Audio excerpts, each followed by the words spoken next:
JMath. In this video, you can practice a bit of trig graphs. If you struggle, please go back to the previous videos that we loaded where we taught you everything you need to know for these graphs, and then you can sharpen your skills, come back here, pause the video, and try these questions. The first thing I would do when I get a question like this is try and establish which formula goes with which graph. Easiest way to do that is with colors and highlighters, but I know some schools are telling the matrics you're not allowed to use it in finals, so then you need to please practice with colors so that until you really understand what's going on here, use colors. And then in the final, you already know the work, and then it's just so much easier. So I can see I'm working with a fx graph, which is a sine graph, and that would be this specific graph. I'm also working with a tan graph, and that is, of course, this weird shaped one that is not turning. Now, I would go a step further and just make all the G's the same color, and then all the F's as well. So remember, it's just to help my brain see what's going on and what do I need to look at. Question 1, find the value of A. Now, A is part of the purple graph, a part of fx, and A represents the amplitude of that graph. First thing I need to look at is it the right way up or is it upside down? Now, if I look at the purple graph, remember my graph is not starting at 0. It's actually starting at minus 90. So they're trying to trick you so that your brain thinks it's upside down. But if you just ignore everything and start from 0, it is the normal way up, but it's going to 1 and then going down to 0. So A is just 1. And I can just write that down. I don't need to show any working. Question 2, find the coordinates of Q. Now I can see they told me the first place that these two graphs intersect are at minus 68.53. Now that is so many degrees left of 0, and therefore Q is the mirror image on the other side of 0. So I can just immediately tell them with Q, it's going to be positive 68.53 degrees, and the Y value is just going to be positive 0.68. Once again, no working out, you get a mark for X and a mark for Y. Question 3, find the X values of the turning point of H if H is fx plus 30. Remember, in graphs, if there's anything inside the bracket with an X, it moves in the opposite direction. So if this is a plus 30, it's moving to the left. Now, the turning points, multiple, currently is at minus 45 and positive 45. Now, if I'm going to move them 30 degrees to the left, then the first one would be X is equal to minus 45 minus 30. And then the other one would be at 45 degrees minus 30. And therefore, the answer is going to be minus 75. And this one is just going to be at 15 degrees. They didn't ask me for coordinates, so it's fine if I just write the X values. Question 4, values of X for which the G of X graph, so green, has a Y value between minus 0.68 and 1. Now, if I look closely, the minus 0.68 is at P, and the positive Y value of 1 is at 90 degrees. And therefore, the answer to this question would be X lies between minus 68.53 and 90 degrees. So if I look at question 5, they want to know what is the value of M if M is the number of degrees that the purple graph must shift so that it looks like a negative cos 2x graph. So just a quick revision, a cos graph looks like this, okay, but they want a negative cos graph. So I want one that starts at the bottom and then makes a loop like that. So if I look at my graph, I want this specific turning point to just shift there. So I want it to shift 45 degrees in a positive direction, and therefore the P value I'm going to add, or the M value, must be negative. Now watch out. Because there's a 2 in front of X, I need to now compensate for that. So 2, and now what must I place in the value of M so that in the end it's a 45 degrees? So I must say this is minus 22.5. And therefore, if I multiply that in, it would be a minus 45, which would shift it 45 degrees to the right.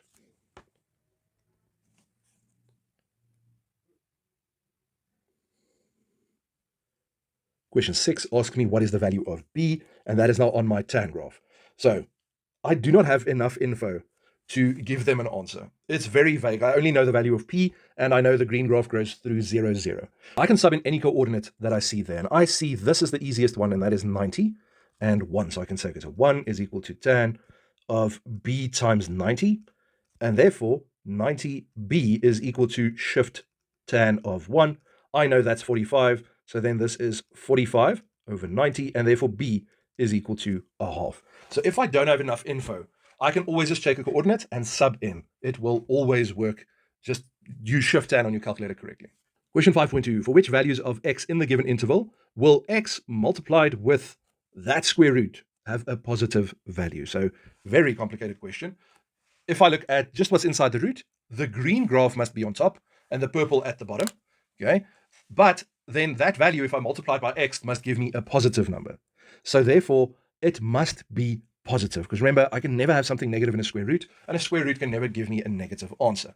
So this question seems very complicated, but I only need to look at a place where the green graph is above the purple graph and where x is positive. So the answer to this is there from Q. So it is this section there. So to write that in algebra, I can just say, but x lies between 68.53 and 90. And that is my answer. So why did I not include this part? Because the x value is negative there, and they want a positive x value. So a plus times a plus will give me a plus in this case, because the x needs to be positive, and the root can never be negative, so it must be positive. And that's why I only chose the section on the right. How did it go with this question? Would you have gotten 12 out of 12 if this was in your exam? In question 6, once again, the first thing I will do when I start with this question is to highlight all the F's in a certain color and all the G's in another color.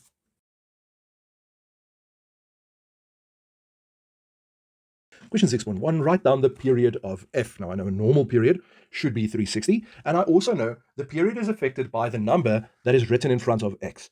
If I look at the purple graph and the purple equation, there's nothing in front of X. So this is just a normal 360-degree period. So remember, guys, what I mean is if there was a B value, then the period would be equal to 360 divided by the B value, and there's only a 1 there, and that's why it's 360 degrees. Write down the amplitude of G. Now remember, amplitude is always just affected by the A value. So what is written in front of the green sine 2x? Just a 1, and therefore the amplitude is just 1. I don't need to work out anything, and it's not negative. Write down the value of A. So I can see in the purple equation, cos of x plus A. Therefore, the purple graph has shifted a few degrees left or right. Now, if I look at this, a normal cos graph has its turning point on 0 and 1. But this purple graph has its turning point on 45 and 1, and therefore it shifted 45 degrees to the right. Now, if I sub in the formula, it moved right, so it needs to be a minus, and therefore A is going to be equal to minus 45. Question 4, calculate the value of K, the y coordinate of N and Q, without using a calculator. Okay, so that can be very tricky without a calculator, but let's see how bad it really is. I can see I have a minus 75, and I have a 165. Now you can sub in either one of them into either of the formulas. I personally think the g of x graph is easier, so I'm going to say this is sine of 2, and I'm just going to take the minus 75, and therefore this is then sine of minus 150. I can rewrite this as sine 180 plus 30, and I know this would then be negative sine 30, and that is your special angles, but you can really use your calculator at this stage. It would just be minus a half. Awesome job if you still remember your special angles. It is going to make you quicker in exams, but if you forgot it, just take the calculator.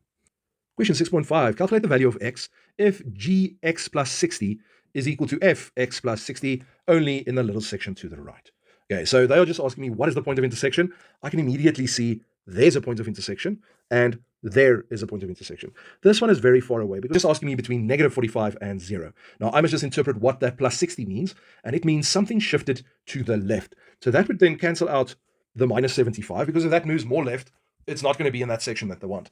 But the 45 degrees, if I take 60 degrees and subtract it, it would fall in minus 15. So that is exactly in the window that they are talking about. So to write that down, for question 5, I would then just say the point of intersection is 45, but they're asking me to subtract 60.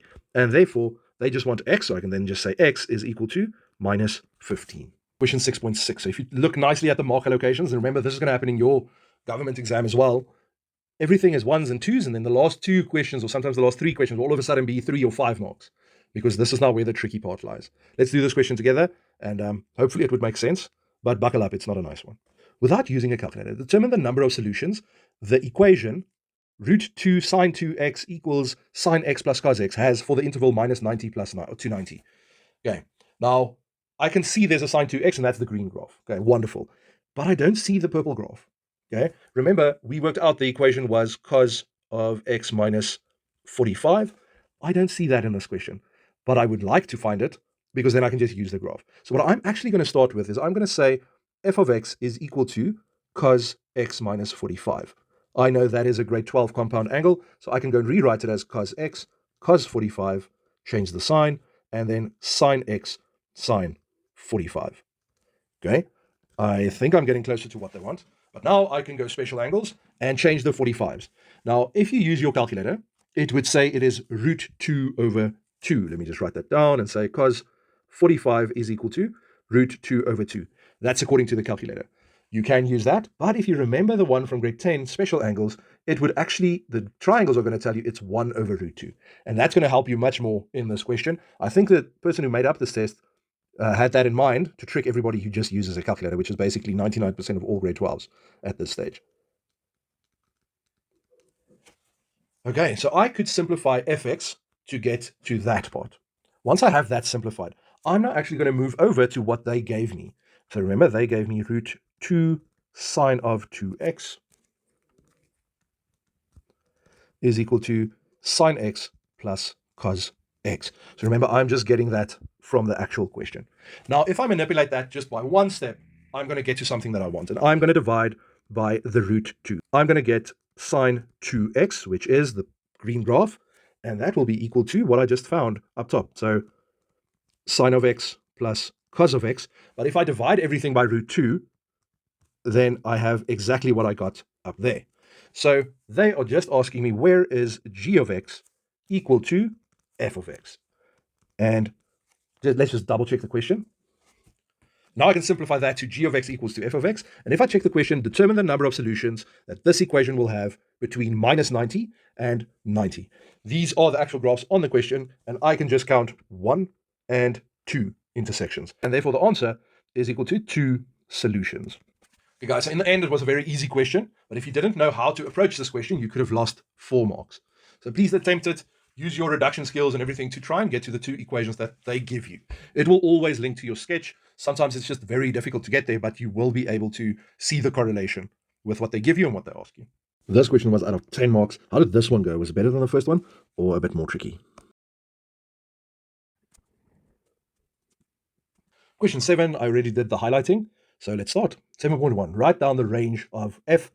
Now, range is the lowest y value to the highest y value. So in this case, I can see the lowest y value is 0, and the highest is 2. So I can just say y is an element of 0 and 2. Question 7.2, show that sine x plus 1, which is my fx, is equal to cos 2x can be written as that value. Okay, so I'm just going to do a little bit of reduction. This needs to take you back to a bit of identities. I can't do anything to the left, but I can change the one on the right. Now, this is not a left-hand, right-hand sum, but I must just think in that way, because I want to move everything to the left and factorize to get to their answer. So I am actually going to change cos 2x into the value that only has a sign in it, so 1 minus 2 sine squared x. I'm going to move that to the left, and then the 1's will cancel out automatically. So that's 2 sine squared x plus sine x would be equal to 0. And if I take out sine x as a common factor, I'm left with exactly what they are asking me. Great. For that, I would get my 2 marks. Now, 7.3, hence or otherwise, determine the general solution of what they just gave me. Remember, hence means start with your previous answer. So if they ask me for the general solution, I can just take the bracket and the other value up there and make them each equal to 0 to solve this question. I'm just going to put the sine x in front.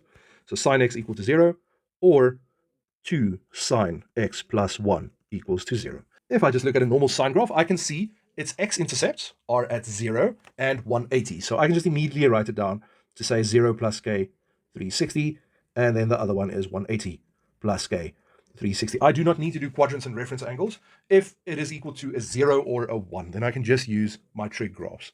But the other one I need to simplify a little bit. So sine x is equal to minus a half, and therefore I'm working in quadrant 3 and quadrant 4, and my reference angle will just be shift sine of a half, and that is 30 degrees.